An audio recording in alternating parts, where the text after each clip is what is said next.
Hello everybody, it is me, Briskatoozy, and today we are here talking about That Time I Got Reincarnated as a Slime.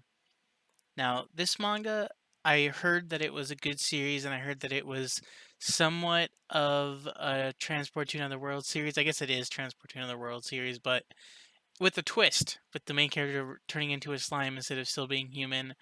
And honestly, I was pleasantly surprised that this manga is pretty awesome. And recently the trailer got released, and the trailer, it looks pretty good. At first, I thought that the art style looked kind of different, kind of weird, but maybe it's just the difference between the series being colored and the series being in black and white. But at first I was kind of weirded out what I was looking at, but honestly, from the trailer, it looks pretty awesome. I don't know how far they're going to go, but based on what I saw, probably till volume 5 because I'm caught up on the manga volumes. I have volume 1 to 5. At the ending of the trailer, we saw a pink-haired girl. I don't even think that pink-haired girl is even introduced yet. She's probably going to be introduced in probably volume 6, probably, because volume 6 comes out in like a couple weeks from now on June 19th, I think. Yeah, June 19th. And I think she's on the cover of that, so I guess they're going all the way to volume 6 in a 12 episode. I think this is probably 12 episodes, but I'm excited because the volume's pretty interesting. The main character is pretty cool of him being a slime because they made him sort of overpowered with him like absorbing people because like slimes can like be acidic, so he can like eat people, and I guess he can decide if he wants them to be alive or dead. He can, and once he eats something, he gets their abilities and powers, and that was really interesting in because you see him do lots of cool and fun things. In the trailer, his human self, I think they made him look a little bit younger because in the manga he looked like an older dude that was very gruff and stuff like that. But in the trailer, they made him look super young. I might need to look back at what he looks like because I don't remember him looking that young. And especially happy in the starting of the manga, he seemed like a dude that was upset with life. I to me it would seem like over the top with his grave because you see that they have like a seminar for his death, and like I especially I don't know if they'll do it, but if they do the delete my internet history thing, because that's basically what it was at the starting of this manga. If they do that in the first episode, I'm gonna say perfect adaptation with just the first episode. But the dragon was in the trailer. The dragon's gonna be cool. At the ending of each manga page, there's like a little like short story that's in written form of hearing the dragon talk, like having like the dragon's adventures, and they're probably not going to do that in the anime because that's like a side thing. But his stories are pretty cool and funny.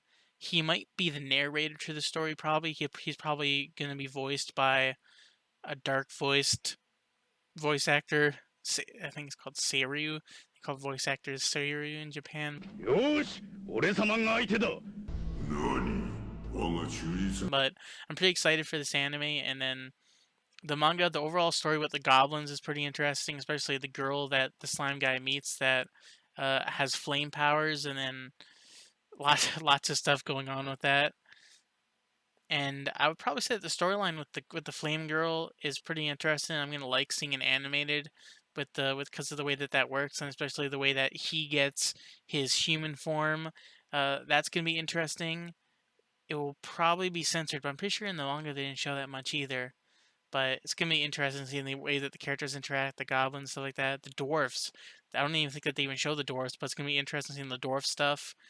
And I think I'm gonna like it. The voice actor for the slime guy, it definitely works out because they might do two different voices, like an Overlord, because if they do that slime voice that we heard in the trailer, I'm pretty sure that's probably going to be the main voice. If they do that voice when he's in his human form, that's just going to be whack. That means that they went low budget on this series, but overall than that, I think that this is going to be a pretty cool series. It's not going to be your everyday thing. I hope that people don't hate the series and just think that's another thing, but I'm going to enjoy it. It's going to be really good. I would rate the manga pretty well because I've been buying the mangas. I haven't been reading it online like some people do. Though I think that the only mangas that I read online that don't really have enough volumes yet are Tokyo Ghoul, One Piece, Naruto, and that's pretty much it.